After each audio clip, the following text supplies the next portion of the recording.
অস্থির এক সমাজে বাস করছি আমরা, যে সমাজে একেবারেই শান্তি নেই। শান্তি প্রত্যাশা করছি কিন্তু শান্তি পাচ্ছি না।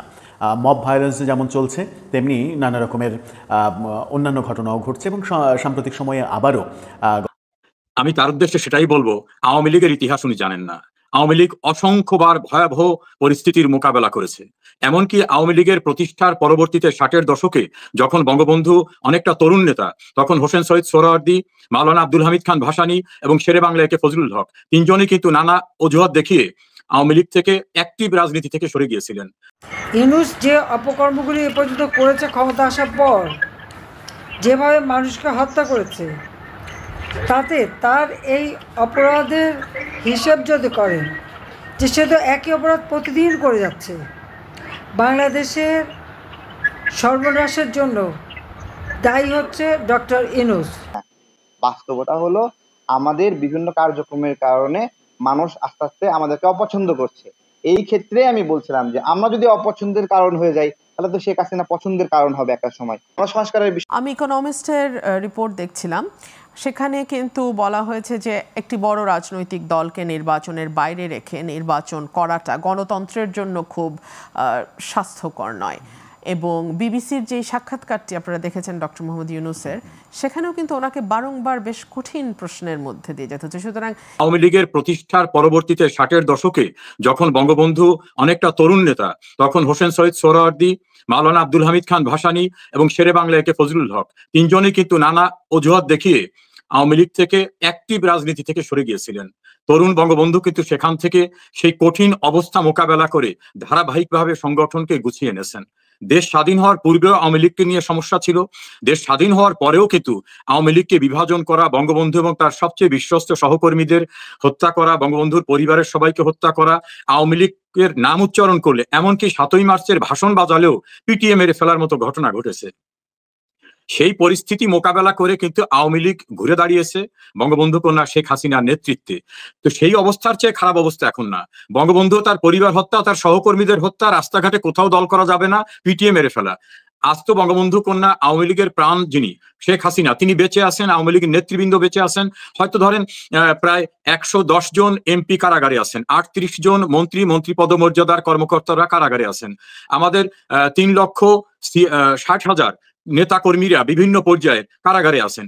এই পরিস্থিতির ভিতরেও কিন্তু আওয়ামী লীগ বিভিন্নভাবে সুসংগঠিত হচ্ছে। কাজে আওয়ামী লীগ যে নিষ্ক্রিয় হয়ে যাচ্ছে, এই অভিযোগটা সত্য না, ধারণাটা ঠিক না। দ্বিতীয় হচ্ছে, সেনাবাহিনীর কাজ কিন্তু আওয়ামী লীগ পুনর্গঠিত হচ্ছে কিনা সেটা দেখার দায়িত্ব না।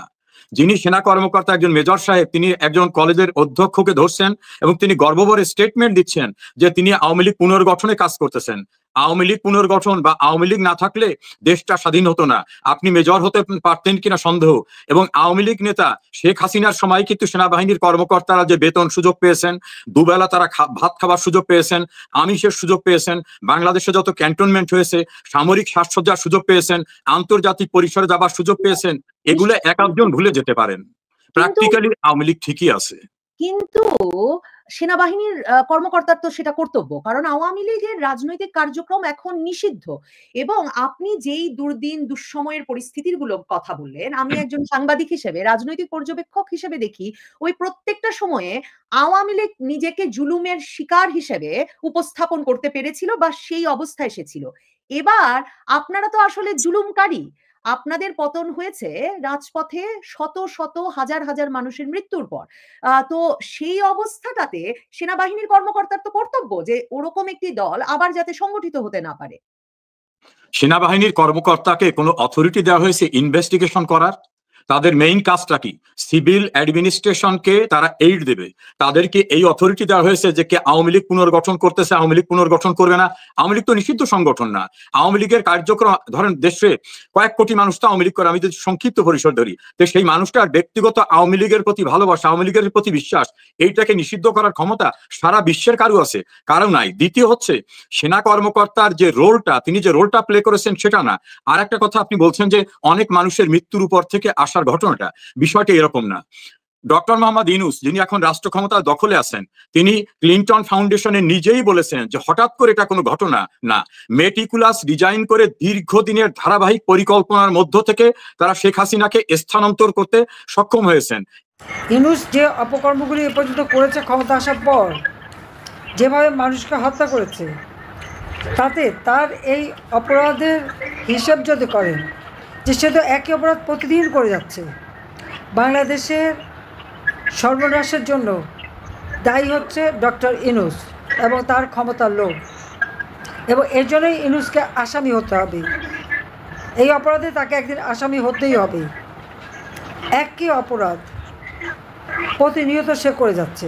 এই অপরাধে আজকে গুণীজনের কোনো সম্মান নাই, শিশু, নারী, যুবক, বয়োবৃদ্ধ কারো জীবনের কোনো নিরাপত্তা নাই, কোনো সম্মান নাই। অস্ত্রধারীদের লেলিয়ে দিয়ে হত্যা, গুম, খুন, গ্রেপ্তার, অগ্নিসন্ত্রাস করে যাচ্ছে, একটার পর একটা প্রতিষ্ঠান ধ্বংস করে যাচ্ছে।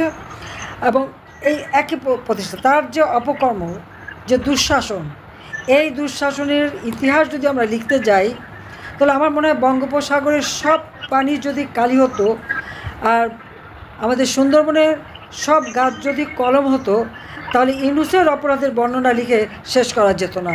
এটা হলো বাস্তব কথা। ইউনূস এখনও উপলব্ধি করতে পারছেন না বাংলাদেশের মানুষের প্রকৃত রূপ। মানুষের জীবন নিয়ে যে ধ্বংসলীলায় সে নেমেছে, তার জবাব একদিন তাকে দিতে হবে। এই অবস্থার সৃষ্টির জন্য সে নিজেই দোষী। দেশ বিধ্বংসী এমন একটা জীব, সেই জীবটার নাম হচ্ছে ডক্টর মোহাম্মদ ইউনূস। কাজী বাংলাদেশ বিধ্বংসী এই জীব ইউনূসকে ক্ষমতায় রেখে দেশের কোনো কল্যাণ হবে না। আজকে মেয়েরা ঘর থেকে বেরোতে পারে না। 2024 সালের 7 জুলাই থেকে আন্দোলন শুরু। 7 জুলাই থেকে 14 জুলাই এই ছাত্রছাত্রীদের কিছুই বলা হয়নি, তাদের সব দাবি মেনে নেওয়া হয়েছিল। এরপরে হত্যা শুরু হলো। আজকে আবু সাঈদের হত্যা, এই হত্যা কে করেছে? মুগ্ধর হত্যা কে করেছে? যে কটা হত্যাকাণ্ড ঘটেছে সেগুলো তো সব পরিকল্পিত। এই হত্যা তো আমরা করিনি। আমার বিরুদ্ধে মিথ্যা মামলা দিয়েছে। 1971 সালে বাংলাদেশের সার্বভৌমত্বের জন্য, স্বাধীন হওয়ার জন্য ভারতের সহযোগিতা প্রয়োজন ছিল। ওই সময় আমি আমার প্রয়োজনে ভারতকে কাছে টেনেছি, বা দেশের মানুষ ভারত যে যুদ্ধে আমাদের সঙ্গে অংশগ্রহণ করলো, ওইটাকে সাপোর্ট করেছে প্রয়োজনে। আবার যখন দেখছি ভারত আগ্রাসন চালাচ্ছে, তখন বিরোধিতা করব, তাই না? ভারত এখন আগ্রাসন চালাচ্ছে বলে 1971 সালে ভারতের সম্পৃক্ততা বিষয়ে আপনি নেতিবাচক বলে পাকিস্তানি সঠিক ছিল, এগুলো আসলে পাকিস্তানের প্রেম এখনো ছাড়তে পারে নাই। পাকিস্তানের সাথে আমরা এখন বন্ধুত্ব করব, তাই তো? হ্যাঁ, খুবই স্বাভাবিক। কেন করব? ভারতের আগ্রাসন থেকে আমরা বাঁচার জন্য এটা করব। পাকিস্তানকে দরকার, চীনকে দরকার, এগুলো সময়ের চাহিদা। মানে জামাতে ইসলাম কখনো বোঝে নাই সময়ের চাহিদা। 1971 সালেও বোঝে নাই সময়ের চাহিদা। 24-এ এসেও জামাত বুঝলো না, না বুঝে বলল যে ভারত যেন তাদেরকে সহযোগিতা করে। ভারত তাদের শত্রু না, ভারতের বন্ধুত্ব তারা চায়। এইভাবে বন্ধুত্ব ভিক্ষা করা একটা দলের জন্য খুবই লজ্জাকর। রাষ্ট্রের পরতে পরতে হিংসা এখন দানা বেঁধে উঠেছে। হিংসা এবং প্রতিশোধ পরায়ণতা এই সমাজকে অস্থির করে তুলেছে। সম্প্রতি অস্ট্রেলিয়ার সিডনি ভিত্তিক একটি প্রতিষ্ঠানের জরিপে শান্তি সূচকে বাংলাদেশ 33 ধাপ পিছিয়ে গেছে। গত বছরের থেকে 33 ধাপ পিছিয়ে বাংলাদেশের এখন অবস্থান 123তম অবস্থান। গত বছরে সেই অবস্থান ছিল 93তম অবস্থানে। অর্থাৎ আমাদের দেশের শান্তি চরমভাবে বিঘ্নিত হয়েছে। কেন বিঘ্নিত হলো? শান্তি না থাকার মূল কারণ কি? শান্তি না থাকার পেছনে দায়ী কারা? সরকার দায়ী নাকি অন্য কেউ দায়ী? সেই আলোচনা করার চেষ্টা করবো এই ভিডিওতে। থাকবেন পলিটিক্স টিভির নিয়মিত আয়োজনে।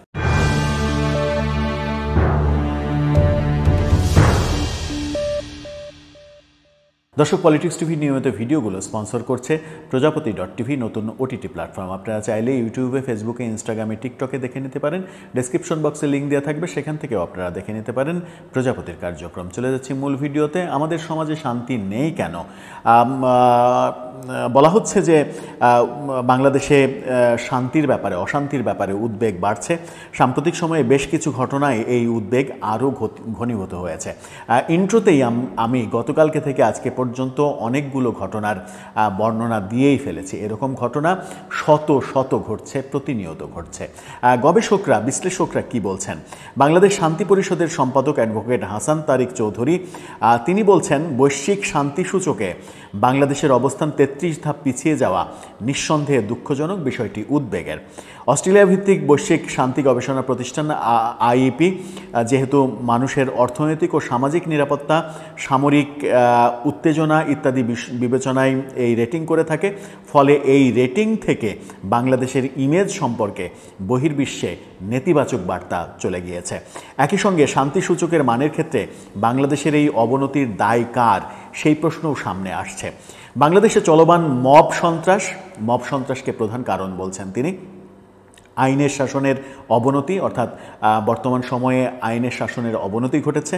অর্থনৈতিক বৈষম্য বৃদ্ধি, অর্থনৈতিক বৈষম্য এর আগে রাজনৈতিক সরকারের আমলে যেটার সমালোচনা হচ্ছিল যে এক শ্রেণী বড়লোক হয়ে গেছে, প্রচুর বড়লোক, সীমাহীন বড়লোক, আর এক শ্রেণী একেবারেই গরিব হয়ে গেছে, সেই বৈষম্য আরও বেড়েছে বলা হচ্ছে।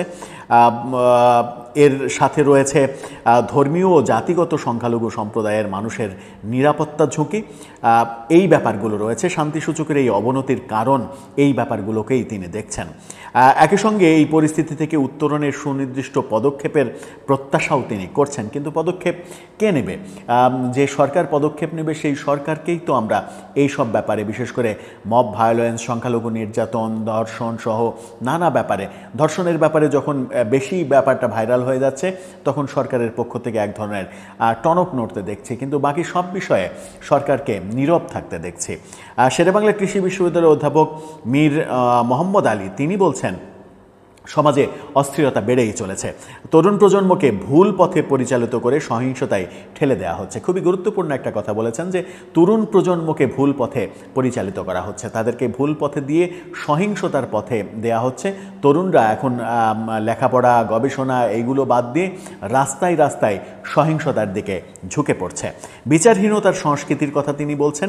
সুশাসনের অভাব এবং সামাজিক ও নৈতিকতার অবক্ষয় এই সহিংসতাকে গভীরভাবে বাড়িয়ে তুলেছে।